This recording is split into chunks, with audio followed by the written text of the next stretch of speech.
Congress party అభ్యర్థిగా పోటీ చేస్తున్న తరుణంలో జగిత్యాల పట్టణ మున్సిపాలిటీ చెందినటువంటి మా మిత్రులు సోదరులు ఆడబిడ్డలు ముఖ్యంగా ఏదైతుందో మరి జగిత్యాల ప్రాంత అభివృద్ధి కొరకు ఇంతవరకు చేపట్టినటువంటి కార్యక్రమాలకు తోడు భవిష్యత్తులో కూడా ఏదైతుందో మరి నాకు తోడు నిలవాలి అండగా ఉండాలి అనేటువంటి ఒక భావనతోని మరి ఈరోజు కాంగ్రెస్ పార్టీలో చేరడానికి వచ్చినటువంటి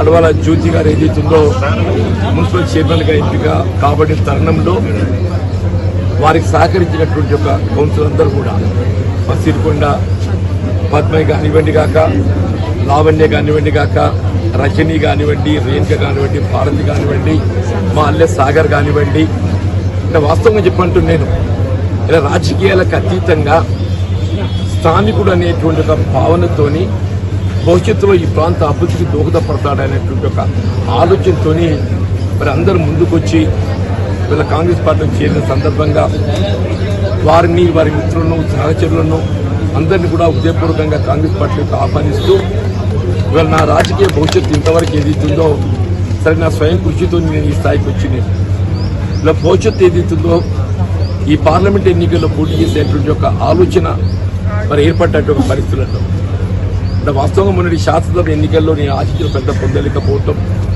భవిష్యత్తు దృష్టి ఏదైతుందో కాంగ్రెస్ పార్టీలో నాకు ఉన్నటువంటి ఒక సీనియారిటీ కానీ అనుభవాన్ని కానీ పార్లమెంటు పోటీ చేయాలని చెప్పి ఆలోచించినప్పుడు వాస్తవంగా పార్టీ పరంగా కరీంనగర్కి వెళ్ళి పోటీ చేస్తే బాగుంటుందని సూచన చేశాను.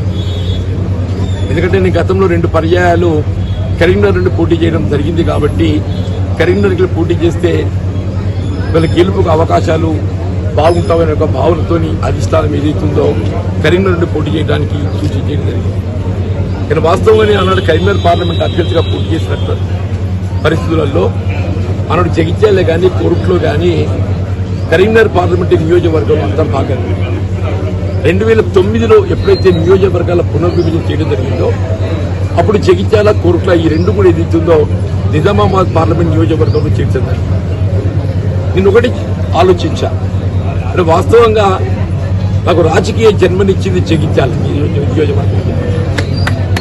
ఈ స్థాయిలో ఎదగటానికి నాకు రాష్ట్ర స్థాయిలో గుర్తింపు రావడానికి ఏదైతుందో జగిత్యాల శాసనసభ నియోజకవర్గం చెప్పక తప్పదని చెప్పండి.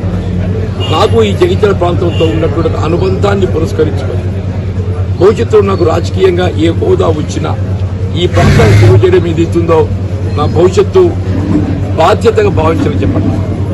రేపు పార్లమెంటు సభ్యుడిగా ఎంపిక అయినప్పటికీ కూడా నాకు ఏ రాజకీయ భవిష్యత్తుని ఇచ్చి ఈ స్థాయిలో ఎదగడానికి తోడ్పడినట్టు ఒక జగిత్యాల ప్రాంతానికి సేవ చేయటం నా ప్రధాన బాధ్యత కర్తవ్యంగా ఎంచుకొని అది నిజామాబాద్ పార్లమెంటరీ నియోజకవర్గం నుండి పోటీ చేస్తేనే కానీ నాకు ఆనాడు యూపీఏ ప్రభుత్వం సోనియా గాంధీ గారు చైర్పర్సన్ గా మన్మోహన్ సింగ్ గారు ప్రధానమంత్రిగా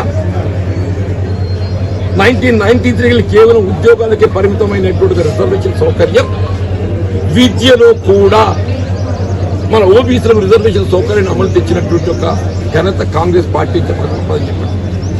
దయచేసి గమనించండి. వాళ్ళు ఏదైతే ఇంత చర్చ జరుగుతుందని చెప్పంటుండే ఏ విధంగా బలహీన వర్గాలకు అండగా నిలబడి రిజర్వేషన్ అమలు చేయి తలబెట్టిందో దాన్ని నిర్వీర్యం చేసి అవసరం వస్తే రాజ్యాంగాన్ని మార్చి వాళ్ళు ఏదైతుందో కుట్ర కొనసాగుతూ దయచేసి గమనించాలని చెప్పండి. కాంగ్రెస్ పార్టీ ఆధ్వర్యంలో రిజర్వేషన్ సౌకర్యం కల్పించింది కేవలం ఎస్సీ ఎస్టీ బలహీన వర్గాలు ముస్లింలలో కూడా కేవలం సామాజిక వెనుకబడతానికి గురైన వారికే కల్పించిండ్రు. మతానికి సంబంధం లేకుండా ఏ విధంగా హిందూ సమాజానికి మతానికి సంబంధం లేకుండా కేవలం సామాజిక వెనుకబడతాన్ని పరిగణలోకి తీసుకొని మాత్రమే ఇవి కొన్ని కులాలను గుర్తించి అదే హిందువులలో ఉన్నట్టు ఉన్నత వర్గాలు ఉన్నారు వారికి అవకాశం లేకుండా కేవలం వెనుకబడ్డ వర్గాలు సామాజిక వెనుకబడతకు గురవుతున్న వారికి మాత్రమే ఈ అవకాశం కల్పించారు. భారతీయ జనతా పార్టీ నరేంద్ర మోడీ గారు ఇంత గొప్ప ప్రధానమంత్రిగా భావిస్తున్నారు కదా. ఆయన చేసింది ఏంటి? కాంగ్రెస్ పార్టీ రిజర్వేషన్ సౌకర్యం అమలు తెచ్చింది ఎస్సీ ఎస్టీ బీసీ బలహీన వర్గాలు. ఈయన 10% రిజర్వేషన్ అమలు తెచ్చిండు. ఎవరు తెచ్చిండు? ఎకనామికల్ వీకర్ సెక్షన్ సమాజంలో ఉన్నటువంటి ఉన్నత వర్గాలు. కాంగ్రెస్ పార్టీ అమలుకు తెచ్చిన రిజర్వేషన్ సౌకర్యం ఎవరైతే పొందలేకపోతున్నారో, కాంగ్రెస్ పార్టీ అమలుకు తెచ్చిన రిజర్వేషన్ సౌకర్యాలు ఎవరైతే పొందలేకపోతున్నారో వాళ్ళ కోసం ప్రత్యేకంగా ఈడబ్ల్యూఎస్ రిజర్వేషన్ 10% తెచ్చింది. కాంగ్రెస్ పార్టీ అమలు తెచ్చింది ఎవరు తెచ్చిందో? సమాజంలోని నిరుపేద వర్గాలు, సామాజిక వెనుకబాటుతలకు గురవుతున్న ఎస్సీ, ఎస్టీ, బలహీన వర్గాలు, బ్యాక్వర్డ్ క్లాసెస్. ఈయన తెచ్చింది ఎవరికి? కాంగ్రెస్ పార్టీ ఎవరికైతే రిజర్వేషన్ సౌకర్యాలు కల్పించిందో వాళ్ళని మినహాయించి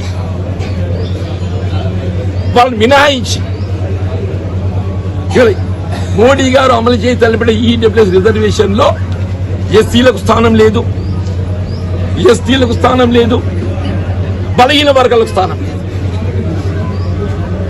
ఈడబ్ల్యూలో ఎవరికి అవకాశం ఉంది? కేవలం హిందూ సమాజంలో ఉన్నటువంటి ఉన్నత వర్గాలు, పెట్టుబడిదారి వర్గాలు. వాళ్ళు ఎవరన్నా కానీ చెప్పండి.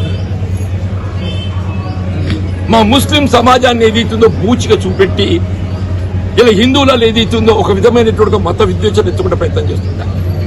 కానీ వాళ్ళని వాస్తవం చెప్తున్నా నేను, ఈడబ్ల్యూఎస్ రిజర్వేషన్లలో ముస్లింలను కూడా అవకాశం కల్పిస్తున్నది ఇదే మోడీ ప్రభుత్వం చెప్పండి.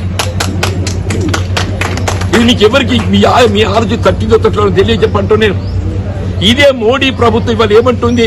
కాంగ్రెస్ పార్టీ ముస్లింలను అండగా చూపెట్టాలని పొందడానికి ఏదైతుందో వాళ్ళకి రిజర్వేషన్ సౌకర్యం కల్పిస్తుంది.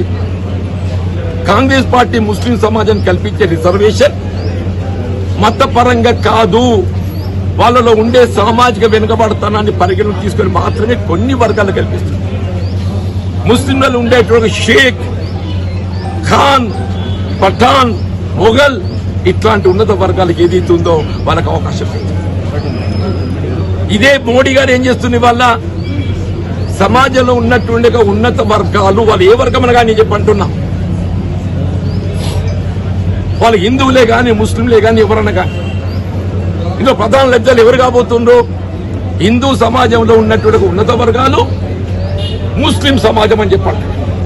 ముస్లిం సమాజం అని చెప్పండి. ఇవాళ నువ్వు మనం రెచ్చగొడుతుంది. కాంగ్రెస్ పార్టీ ముస్లిం రిజర్వేషన్ ఇస్తుంది అని చెప్పని. మరి మోడీ గారు ఏది ఇస్తుందో ఈడబ్ల్యూఎస్ రిజర్వేషన్ లో ప్రధాన వాటాదారు ఎవరు అనంటే ముస్లిం సమాజం అని. మీ ఆలోచనకు వచ్చిన పని ఇది. ఏ రిజర్వేషన్ సౌకర్యం పొందలేనటువంటి వారికి మాత్రమే ఈ సౌకర్యం కల్పించింది. అంటే కాంగ్రెస్ పార్టీ ఆలోచన విధానాన్ని గమనించండి, భారతీయ జనతా పార్టీ ఆలోచన విధానాన్ని గమనించండి. కాంగ్రెస్ పార్టీ ఇంతవరకు సామాజిక వెనుకబడడానికి గురవుతున్నట్టుగా బలహీన వర్గాలకు అండగా నిలివేలకు తాపత్రయం కాంగ్రెస్ పార్టీ పనిచేస్తుంది. భారతీయ జనతా పార్టీ కాంగ్రెస్ పార్టీ కల్పించిన రిజర్వేషన్ సౌకర్యాలు ఎవరు పొందలేకపోతున్నారు? బలహీన వర్గాలు, ఎస్సీ.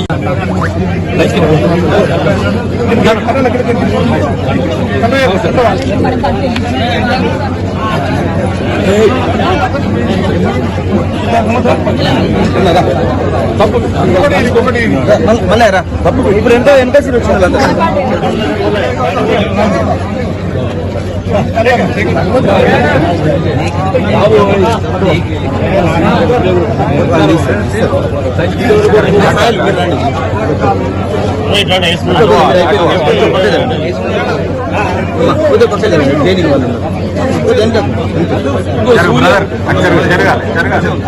ఫోన్లో మాట్లాడుతుంది.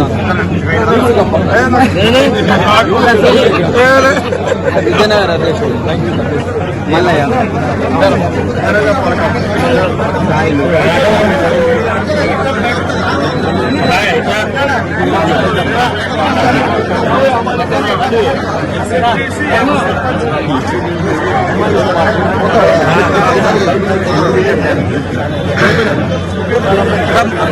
కుమరా మామ రవిరా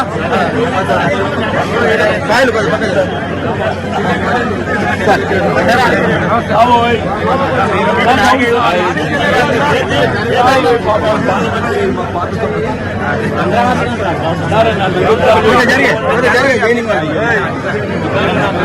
కొద్దిగా జైన్ అయ్యే వాళ్ళు ఉన్నారు, కొద్దిగా దయచేసి వెనుకోండి, అయిన వాళ్ళు వెనుకోండి.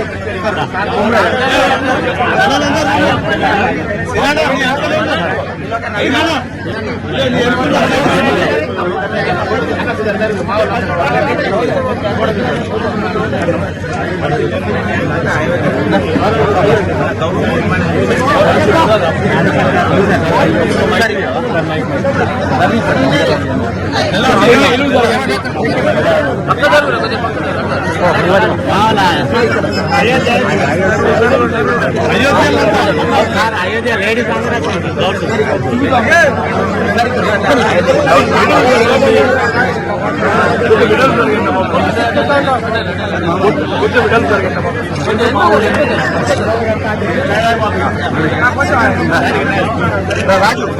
రాజు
జరుగురమ్మా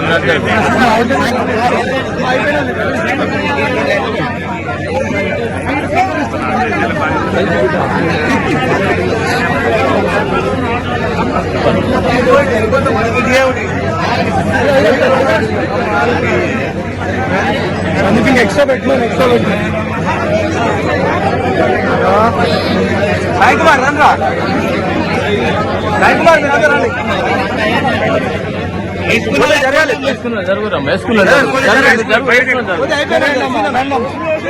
జరగండి. రాజశేఖర రెడ్డి గారు బాధ్యత నిర్వహించిన నియోజకవర్గం కానీ జగిత్యాల ఏదైతే పోటీ పడడం జరుగుతుంది ఏదైతుందో ముఖ్యమంత్రి స్థాయికి ప్రాతినిధ్యం వహించేటువంటి నాయకులతో పోటీ పడుతున్నారు చెప్పండి. 2014 వరకు సిరిసిల్లలో లేని, సిద్దిపేటలో లేని విద్యా సౌకర్యాలు ఇక్కడ ఏర్పాటు చేసిన చెప్పండి. రైతాంగానికి అండగా నిలబడే విధంగా అతిపెద్ద మ్యాంగో మార్కెట్ జగిత్యాల కేంద్రంగా ఏర్పాటు చేసిన. నిరుపేద వర్గాలు ఏది ఇస్తుందో అంగడి బజార్ అమ్ముకోవడానికి కొరకు ఏది ఇస్తుందో అనునిత్యం రోడ్ల మీద అమ్ముకుంటారే పాపం. వాడు దినవంతా కష్టపడితే 400 రూపాయలు సంపాదించుకుంటాడు. అందులో 20 రూపాయలు మున్సిపాలిటీ వసూలు చేస్తుంది. టై బజార్, అంగడి చిట్టి, తెలంగాణ రాష్ట్రమే కాదు ఉమ్మడి రాష్ట్రంలో టై బజార్, అంగడి చిట్టి రద్దు చేయబడ్డ ఏకైక మున్సిపాలిటీ జగిత్యాల మున్సిపాలిటీ అని చెప్పండి. ఏ కార్యక్రమం అమలు చేయబడాలన్నా ఆలోచన విధానం కావాలి, సంకల్పం కావాలని చెప్పండి. త్రాగునీటి కొరకు ఇబ్బంది ఎదురు కాకుండా భావనతో ఏది ఇచ్చిందో ధర్మ సముద్రాన్ని ఆసరా చేసుకుని కాకతే కెనాల్తో అనునిత్యం ఇలా సంవత్సరాంతం త్రాగునీటి సౌకర్యం ఇబ్బంది లేకుండా కల్పిస్తున్నట్టుంటే ఏకైక పట్టణం జగిత్యాల పట్టణం అని చెప్పండి. వీళ్ళ మొన్న ఆశీర్వాదం పొందలేదు. గ్రామీణ ప్రాంతం భగీరథ అనుకున్నట్టు నీరు వస్తలేదు. గ్రామాలలో త్రాగునీటి సమస్యలు ఎదురవుతున్నాయి. రాయకల్ ఫిల్టర్ బెడ్ నిర్మాణం పూర్తి చేసుకొని కూడా భగీరథ నెపంతోనే దిగుతుందో వినియోగంలో లేదు. బీర్పూర్ ఫిల్టర్ బెడ్ భగీరథ నెపంతోనే వినియోగంలో లేదు. జగిత్యాల మండలం పొలాస వినియోగంలో లేదు. నేను రేవంత్ రెడ్డి గారిని ఒకటే కోరింది, సరే నేను ఎమ్మెల్యేగా గెలవడం ఓ పక్కన పెట్టబోయా, నా నియోజకవర్గంలో భవిష్యత్తులో తాగునీటికి ఇబ్బంది రాకూడదు అని అంటే నా ఈ 3 ఫిల్టర్ బెడ్లు ఏదైతుందో ఈ పునః ప్రారంభింపు చేయబడే విధంగా నిధులు సమకూర్చమని చెప్పంటే మిత్రుడు నా మీద ఉండే ఒక అభిమానంతో రేవంత్ రెడ్డి గారు 15 కోట్లు మంజూరు చేసింది. 15 కోట్లు మంజూరు చేసిందని చెప్పండి. అభివృద్ధి అనేది ఆలోచన విధానం, పనిచేయాలనే కమిట్మెంట్, సంకల్పం అని చెప్పంటున్నారు. ఇవాళ మత విద్య ఎత్తుకోవడం కాదా, ఎవరు హిందూ మత వ్యాప్తి కొరకు నిలబడుతుందని చెప్పంటున్నారు. ఇతర మతంతో ద్వేషిస్తేనే నీ మతాన్ని ప్రేమించినట్టు కాదు. నీ మతాన్ని ప్రేమించు, నీ మతాన్ని విశ్వసించు, ఇతర మతాలను గౌరవించు.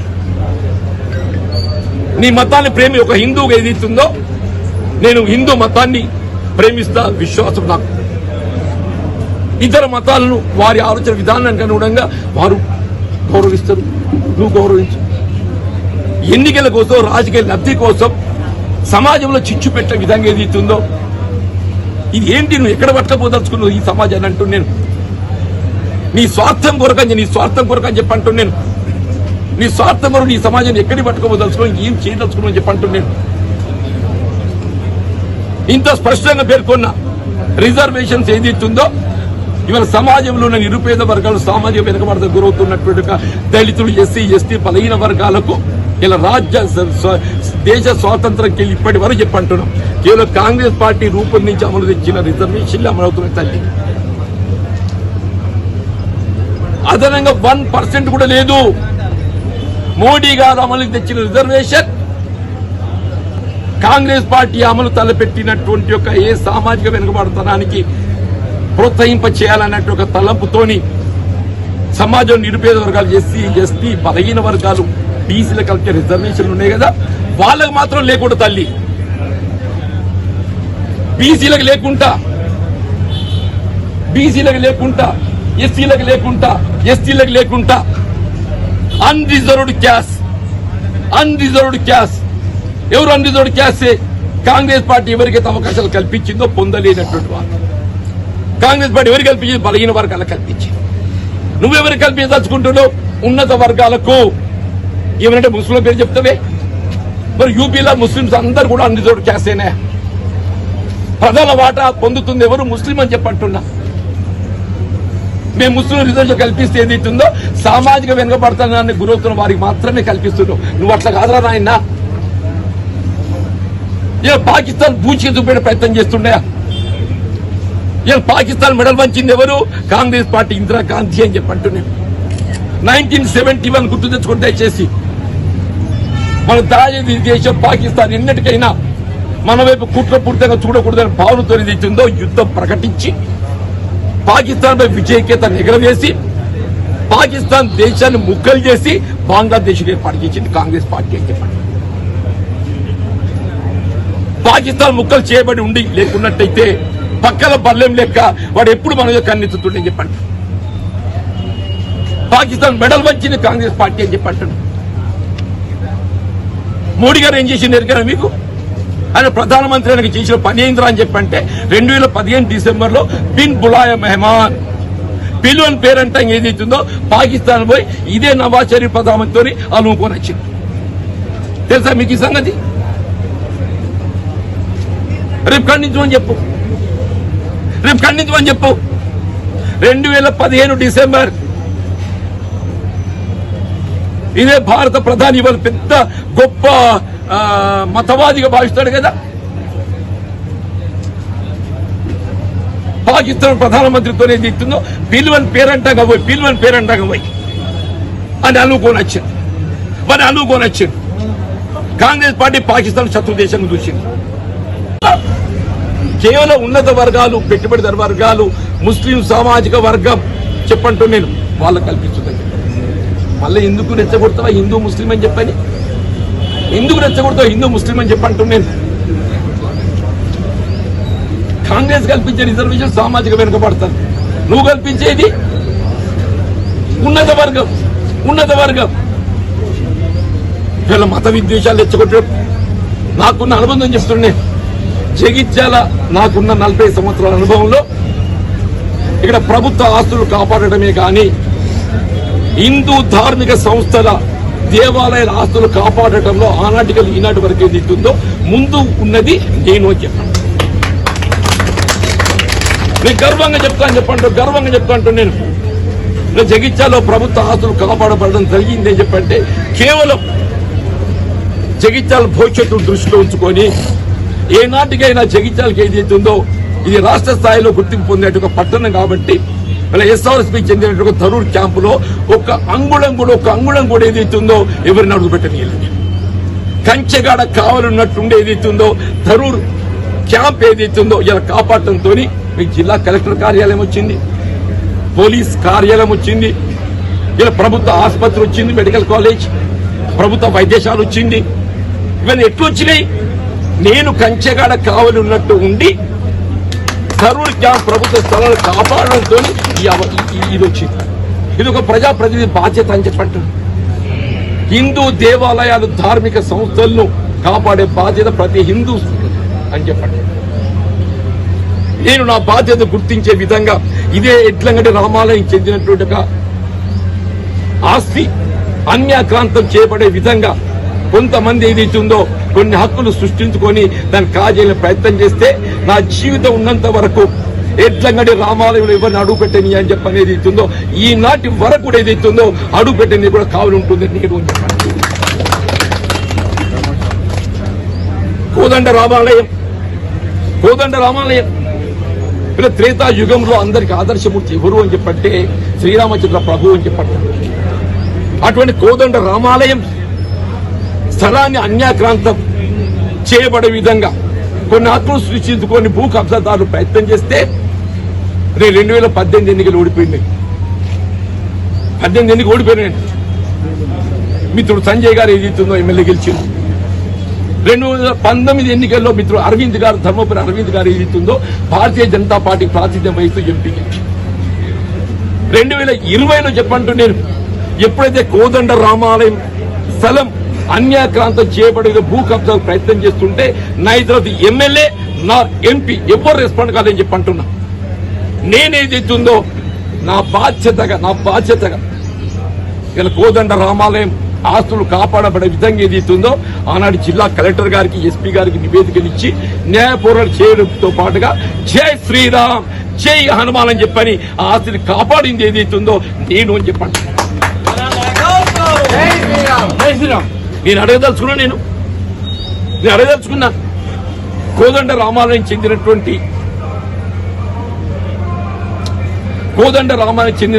ఆస్తి ఏదైతుందో కొన్ని హక్కులు సృష్టించుకొని దాన్ని కబ్జా చేయాలని ప్రయత్నం చేస్తుంటే ఇవాళ ఇదే హిందూ పరిరక్షలుగా పేర్కొని భావించేటటువంటి రాజకీయ పార్టీలు ఎక్కడ పోయినాయా? ఇవాళ మీరు హిందూ పరిరక్షకులు అని మీరు భావిస్తారే, మరి హిందూ పరిరక్షకులు ఆనాడు కోదండ రామాలయం ఆస్తి అన్యాక్రాంతం చేయబడే విధంగా హక్కులు సృష్టించే ప్రయత్నం చేస్తే ఎక్కడ పోయిందని చెప్పండి. ఇవాళ నేను చెప్పంటున్నా, కేవలం కోదండ రామాలయం, ఎడ్లంగడి రామాలయమే కాదు, ఇవాళ ఏదైతుందో అభయాంజనేయ స్వామి నిర్మాణాన్ని దానికి స్థలాన్ని కేటాయింపు చేసి మున్సిపల్ పక్షాన అక్కడ ఉన్నటువంటి వేరే ప్రభుత్వ కార్యాలయాలను తరలింపజేసి ఇదే మండల ఆఫీస్ ఎదురుగా ఉన్నట్టు ప్రభుత్వ కార్యాలయాలను తరలింపజేసి ఆడ ఉన్న స్థలాన్ని అంతా ఏదైతుందో అభయాంజనేయ స్వామికి ఇచ్చి ఆడ ఆంజనేయ స్వామి దేవాలయం నిర్మాణానికి నేను ఆంజనేయ స్వామి భక్తుని అని చెప్పంటున్నా. ఇలా సమాజంలో ఏదైతుందో ఒక హిందూ సమాజానికి ఆత్మవిశ్వాసాన్ని నింపేది ఆంజనేయ స్వామి చెప్పండి. శ్రీరామచంద్ర ప్రభుకి ఏదైతే ఆంజనేయ స్వామి భక్తుడే.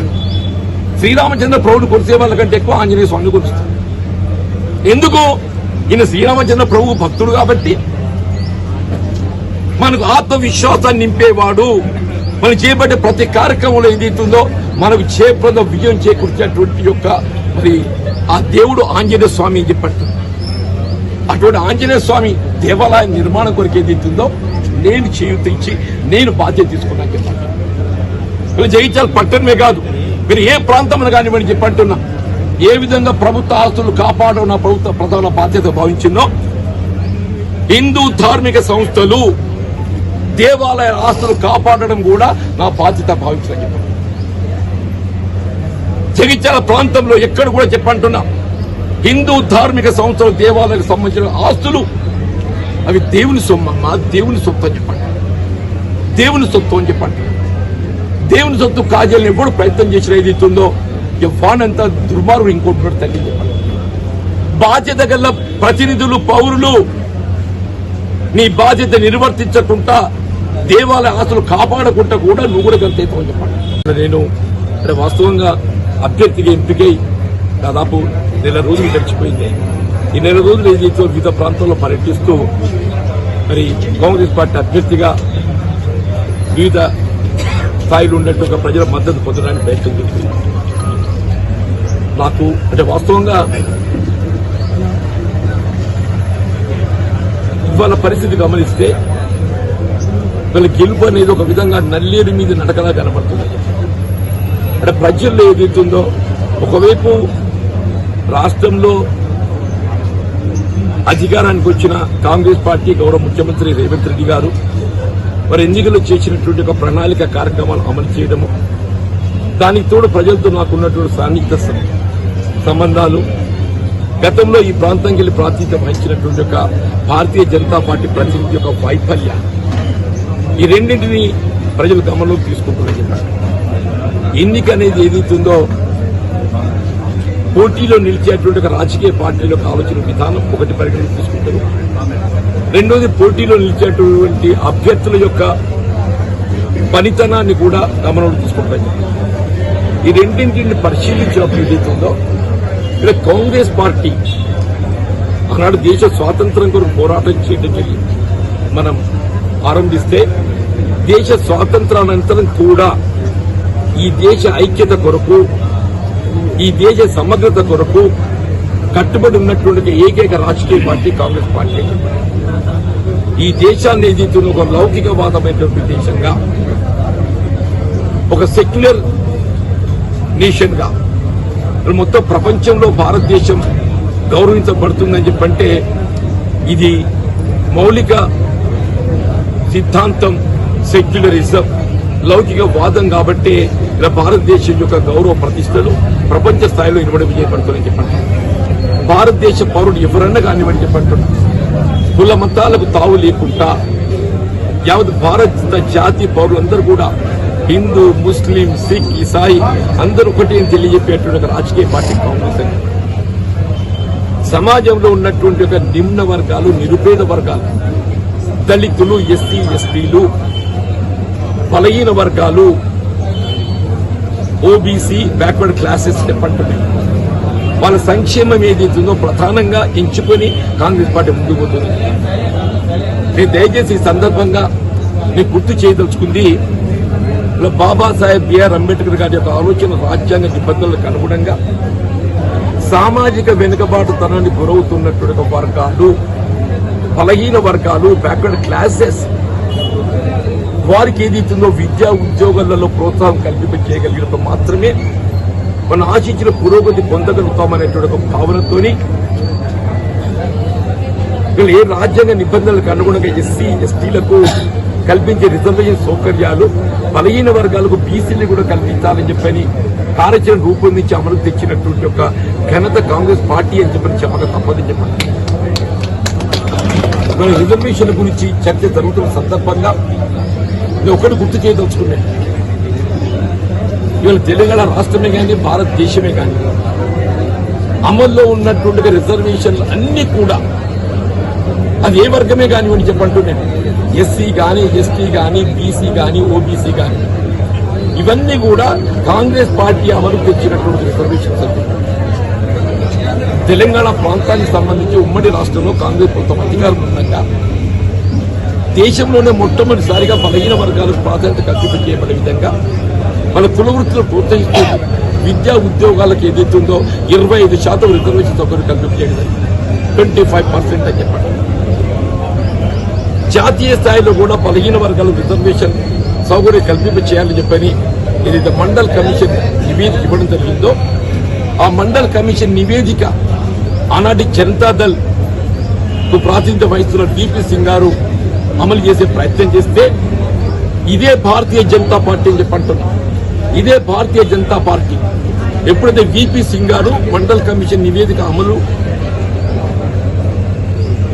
భాగంగా ఓబీసీలకు రిజర్వేషన్ సౌకర్యం కల్పించాలని చెప్పని మరి చట్టాన్ని రూపొందించే విధంగా పార్లమెంట్ లో బిల్లు ప్రవేశపెట్టకపోతే వ్యతిరేకించి జనతాదళకు మద్దతు ఉపసంహరించింది. వ్యతిరేకించి జనతాదళకు మద్దతు ఉపసంహరించుకొని బీబీసీకి ప్రభుత్వాన్ని పడగొట్టింది. కేవలం ఒకే ఒక అంశం చెప్పంటున్నా, సమాజంలో ఉన్నటువంటి ఒక బలహీన వర్గాలు మన ఎట్లయితే బీసీ అంటామో జాతీయ స్థాయిలో ఓబీసీ అంటాం, రెండింటికి వ్యత్యాసం లేదు. మన బీసీ అంటాం, అక్కడ ఓబీసీ అంటాం. ఓబీసీ రిజర్వేషన్ అమలు చేయాలని చెప్పిన ఎప్పుడైతే జనతాదళ్ బీపీసీ గారు ప్రయత్నం చేసిందో ఆ ప్రభుత్వాన్ని పడగొట్టి ఈ రిజర్వేషన్ ప్రక్రియను అమలు కాకుండా చూసింది భారతీయ జనతా పార్టీ. తదుపరి కాలంలో న్యాయ పోరాటాలు అన్ని అధిగమించి 1993 అని చెప్పి అంటున్నారు. 1993 పివి నరసింహారావు గారు ప్రధానమంత్రిగా కాంగ్రెస్ పార్టీ ఆధ్వర్యంలో తిరిగి ఏ మండల్ కమిషన్ నివేదిక విపి సింగ్ గారు అమలు చేయని తలపెట్టినటువంటి ఓబీసీ రిజర్వేషన్ 1993 కాంగ్రెస్ పార్టీ అమలు తెచ్చిందని చెప్పండి. ఇలా మొత్తం దేశంలో ఓబీసీ రిజర్వేషన్ 1993 కాంగ్రెస్ పార్టీ ఏదైతే అమలు చేయడానికి చట్టం రూపొందించిందో అప్పటికెళ్ళి మాత్రం అమలు వస్తుందని చెప్పండి. అంతకుముందు దీన్ని అమలు చేయాలని తలపెడితే దీన్ని వ్యతిరేకించే ప్రభుత్వాన్ని పడగొట్టింది, జనతా దళ ప్రభుత్వం పడగొట్టింది భారతీయ జనతా పార్టీ. 1993లో కూడా కేవలం ఉద్యోగాలకు మాత్రమే రిజర్వేషన్ సౌకర్యం కల్పించింది. తదుపరి కాలంలో బలహీన వర్గాలకు ఓబీసీలకు ఏదైతుందో విద్యలో కూడా రిజర్వేషన్ సౌకర్యం కల్పించి చేయాలని చెప్పిన భావనతో 2008లో అయ్యాను ఢిల్లీ ఇవ్వాలని చెప్పండి. నాకు విశ్వాసం ఉందని చెప్పంటున్నాను. సరే, నా అదృష్టం ఎన్నికలు గెలవడం ఓడడం అనేది నా అదృష్టం ఎట్టుంటే అది వేరు విషయం. అది ఇవాళ ఏదైతుందో నేను జగిత్యాల ఈ ప్రాంతాన్ని ఈ నియోజకవర్గం కొడుట్లే కానీ ఇది కానీ ఈ ప్రాంతాన్ని నమ్ముకొని వల్ల నేను ప్రజాసేవలు కొనసాగుతాను చెప్పండి. నేను జీవితంలో ఒక విధంగా ఏదైతుందో ఆపదలున్నా కోసకొచ్చింది, ఆపదలున్నా కోసకొచ్చింది. ఎవరే కానీ ఆపదలు ఉన్నప్పుడు ఆదుకోవటం ఏదైతుందో సమాజం ఒక దయగుణం అని చెప్పంటారు. నేను 1996లో ఏ విధమైన పరిస్థితిని ఎదుర్కొన్నానో ఇవాళ అటే పరిస్థితిని ఎదుర్కొంటున్నాను చెప్పాను. 1996 ఉదాహరిస్తాను చెప్పండి. నేను 94 ఎన్నికల్లో ఏదైతుందో ఆశించిన పెద్ద పొందలేకపోయినా, మిత్రులు రమణ గారు ఏదైతుందో అప్పుడు ఎమ్మెల్యే గెలిచిండ్రు, తర్వాత వారు పార్లమెంట్ సభ్యుడిగా గెలవడంతో ఏదైతుందో జగిత్యాల ఉప ఎన్నిక వచ్చింది. ఆనాడు రాష్ట్రంలో తెలుగుదేశం ప్రభుత్వం అని చెప్పంటున్నా. వాళ్ళు ఎంత ప్రభుత్వం అధికారం ఉన్నా కానీ ఏదైతుందో నాపై ఎంత ఒత్తిడి పెట్టా కానీ రాజకీయాలకు అతీతంగా ఇదే జగిత్యాల గడ్డ నాకు అండగా నిలబడి నా రాజకీయ భవిష్యత్తును నిర్మాణం చేసింది జగిత్యాల నియోజకవర్గ ప్రజానికం అని చెప్పండి. ఇవాళ కూడా చెప్తున్నాను, నిన్నటి ఎన్నిక నేను ఆశ్చర్యపడ్డ పొందలేదు. కారణాలు ఏమైనప్పటికీ నా భవిష్యత్తు ఇవాళ ఈ పార్లమెంట్ ఎన్నికలతో ముడిపడుతుందని చెప్పి అంటున్నాను. నేను అన్ని చూసా, శాసనసభ్యుడిగా, శాసన మండలి సభ్యుడిగా, మంత్రిగా అన్ని చూసా. వీళ్ళ ప్రజాస్వామ్యంలో అన్నిటికీ పెద్ద హోదా పార్లమెంట్. గతంలో 2 పర్యాలు పోటీ చేసే కేసీఆర్ గారి పైన ఆనాడు నాకు ఆశించిన పెద్ద పొందలేకపోయినా వీళ్ళు మరొకసారి నా అదృష్టాలను పరీక్షించుకుంటున్నాను. దయచేసి రాజకీయాలకు అతీతంగా నాకు అండగా నిలబండి. జగిత్యాల ఇవాళ మొత్తం తెలంగాణ రాష్ట్రమే కాదు యావత్ దేశంలో జగిత్యాల గుర్తింపు తీసుకొస్తా అని చెప్పి మనం చేస్తాం. అంతర్గత ఉగ్రవాదాన్ని మట్టు పెట్టే విధంగా ఖలిస్తాన్ ఉగ్రవాదాన్ని మట్టు పెట్టేది కాంగ్రెస్ పార్టీ అని చెప్పంటారు. ఇందిరాగాంధీ గారు ఆమె ప్రాణానికి ముప్పు వాటితో తెలిసి కూడా ఏదైతుందో ఖలిస్తాన్ ఉగ్రవాదాన్ని మట్టు పెట్టే విధంగా ఏదైతుందో వీళ్ళు ఆమె ప్రాణానికి ముప్పు తెచ్చుకుంది. ఆమె ప్రాణానికి త్యాగం చేసిందయా, ఆమె ప్రాణాలకు త్యాగం చేసింది అంటూ నేను ఎవరున్నారా ప్రాణాలు త్యాగం చేసి చరిత్ర అని చెప్పంటున్నా. ఓటు అదృష్టమయా, ఎట్లుంటే గట్లయితేది. ఓట్ల కోసం ఏదైతే సమాజం చీల్చే కుట్ర నానే, ఓట్ల కోసం సమాజం చీల్చే కుట్ర అని చెప్పి అంటున్నా. దయచేసి ఏదైతుందో నాకు రాజకీయ జన్మనిచ్చింది జగిత్యాల నియోజకవర్గం. నా జీవితం చివరి అంకం వరకు అని చెప్పి అంటున్నా. నా తుది శ్వాస వరకు నాకు అదృష్టం కలిసి వచ్చి పార్లమెంట్ మెంబర్ గెలిస్తే అదృష్టం, పార్లమెంట్లో నా వాణి వినిపిస్తా. ఏ విధంగా శాసనసభ్యుడిగా, శాసన మండలి సభ్యుడిగా నా వాణి వినిపించి సమస్యలన్నింటి పరిష్కారం చూపెట్టే విధంగా ప్రభుత్వం ఒత్తిడి ఇచ్చింది. రేపు భవిష్యత్తులో కూడా పార్లమెంటరీ డెమోక్రసీలో ఏదైతుందో ఇదో జగిత్యాల ప్రాతినిధ్యం వహిస్తున్న జీవన్ రెడ్డి. జగిత్యాల గౌరవం నిలబెట్టే విధంగా ఏదైతుందో నా పరితనం, నా యొక్క బాధ్యత వర్తిస్తాను చెప్పండి. దయచేసి నాకు సహకరించాలి. ఇలా మనిషి ఏదైతుందో ఆపదలు ఉన్నప్పుడు ఎవరైనా కానీ దయగుణమే. నా దృష్టి లోపల ఓటరంతా దయగుణం ఇబ్బంది లేదా, ఓటరంతా దయగుణం ఇబ్బంది లేదు. Always vote will go by sympathy. అయ్యో పాపం, ఇవాళ నేను కష్టాల్లో ఉన్నాను, ఆపదలు దయచేసి నాకు అండగా నిలబడని చెప్పి కోరుతూ సెలవు తీసుకుంటున్నాం. ముఖ్యంగా మా కౌన్సిలర్ సోదరులందరూ కూడా ఇలా రాజకీయాలకు అతీతంగా మరి నాకు అండగా నిలవడానికి ముందుకు వచ్చినందుకు మీరు మీ సహచరులకు అందరూ కూడా నేను ధన్యవాదాలు చెప్తూ సెలవు తీసుకుంటాను. నాకు ఆశ్చర్యమే, నేను అభివృద్ధి ఏదైతుందో సిరిసిల్ల సిద్దిపేట కాదు పులివెందులతో పోటీ పడ్డా, పులివెందులతో పోటీ పడ్డా అని చెప్పట్టు. అలాంటి ముఖ్యమంత్రి వైఎస్ రాజశేఖర ప్రాచీన వయసులో పులివెందులతో పోటీ పడ్డా అని చెప్పట్టు. జగిత్యాల వ్యవసాయ డిగ్రీ కళాశాల నాడు,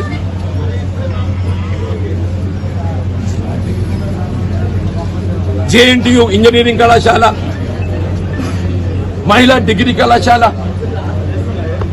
పెద్ద రత్నాకరావు గారి చొరవతో ఏదైతుందో కోరుట్లలో పశువైద్య కళాశాల, నిరుద్యోగ యువతకు ఏదైతుందో శిక్షణ కల్పింప చేయబడే విధంగా ఏదైతుందో నాక్ శిక్షణ ట్రైనింగ్ సెంటర్, ఒక ఎడ్యుకేషన్ హబ్ చేసిన ఎడ్యుకేషన్ హబ్ అని చెప్పంటారు. తర్వాత మెడికల్ కళాశాల జగిత్యాల జిల్లా కేంద్రంగా రూపుదిద్దుకున్న తదుపరి as a policy matter KCR గారు ఏదైతుందో 10 జిల్లా కేంద్రంలో మెడికల్ కళాశాల ఏర్పాటు చేస్తున్నాడు. అందులో భాగంగా జగిత్యాలలో కూడా మెడికల్ కళాశాల ఏర్పాటు చేస్తాడు. ఆ మెడికల్ కళాశాల ప్రభుత్వ ఆసుపత్రి ఏదైతుందో తరూరు క్యాంపులో ఏర్పాటు చేయడం జరిగిందని చెప్పండి. రోడ్ల నిర్మాణం కరీంనగర్ టు హైదరాబాద్ రాజీవ్ రహదారి అని చెప్పంటారు. మీకు తెలియదు కాదే, ప్రేయర్ టు 2009 నేను ఆర్ఎండ్బి మంత్రి ఉండగా ఏదైతుందో రవాణా సౌకర్యం మెరుగుపరచాలని చెప్పని 1000 కోట్లతో ఏదైతుందో హైదరాబాద్ టు కరీంనగర్ రాజీవ్ రహదారి మంజూరు చేస్తారని చెప్పండి. దాని ఫలితం ఏదైతుందో ఇవాళ మనకు హైదరాబాద్ పోవడానికి సౌకర్యం ఏర్పడ్డది. జగిత్యాల బైపాస్, గ్రామాల ప్రతి హ్యాబిటేషన్కి ఏదైతుందో బీటీ రోడ్ సౌకర్యం. నేను ఇవాళ ఛాలెంజ్ చేస్తున్నా కేసీఆర్ గారి గతంలో ఒకరు చెప్తాను. ఇప్పుడు అరవింద్ గారు ఏ పార్టీకి ప్రాతినిధ్యం వహిస్తుండు? భారతీయ జనతా పార్టీ. భారతీయ జనతా పార్టీ జాతీయ స్థాయిలో ఏ విధానం ఉంటే ఆ విధానాన్ని అరవింద్ గారు ఏదైతుందో అమలు చేస్తారు. అది ఏ విధానం అని కానీ చెప్పంటున్నాం. నరేంద్ర మోడీ గారి యొక్క ఆలోచన విధానానికి అనుగుణంగా, అమిత్ షా గారి ఆలోచన విధానానికి అనుగుణంగా ధర్మపురి అరవింద్ గారి యొక్క ఆలోచన విధానం పార్టీ కాంగ్రెస్ పార్టీకి ప్రాతినిధ్యం వహిస్తున్నాయి. మల్లికార్జున ఖర్గే గారు మా జాతీయ అధ్యక్షుడు అని చెప్పంటున్నా. మా నాయకుడు రాహుల్ గాంధీ గారు అని చెప్పంటున్నా. జాతీయ స్థాయిలో ఏ అంశమే గాని మా అధినాయకత్వం యొక్క ఆలోచన విధానానికి అనుగుణంగా వారి ఆలోచన ఏది ఉంటే దాన్ని నా ఆలోచన. ఆయన అరవిందే గాని నేనే గాని చెప్పంటున్నా. ఆయన వ్యక్తిగతం ఉంటే నిజామాబాద్ పార్లమెంట్ నియోజకవర్గానికి వ్యక్తిగతం ఉండాలి. అధీనం గురించి మాట్లాడమని చెప్పాలి.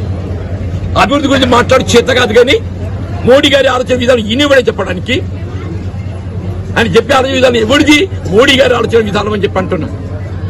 మోడీ గారి ఆలోచన విధానం అందరికీ కనబడే మత విద్వేషాలు ఎత్తగొట్టాలని చెప్పని నువ్వు అదే చెప్తున్నావు. కాంగ్రెస్ పార్టీ ఏదైతుందో మత సామరస్యం, శాంతి సౌభాగ్యం, సమాజంలో ఉన్నట్టుగా ఎన్ని వర్గాల హిందూ, ముస్లిం, సిక్, ఈసాయి అందరం అన్నదమ్ములా కలిసి ఉండడం కాంగ్రెస్ పార్టీ యొక్క బాధ్యత, కాంగ్రెస్ పార్టీ యొక్క విధానం అని చెప్పంటారు. ఆ విధానానికి అనుగుణంగా నేను ముందుకు పోతున్నా చెప్పండి. Thank you.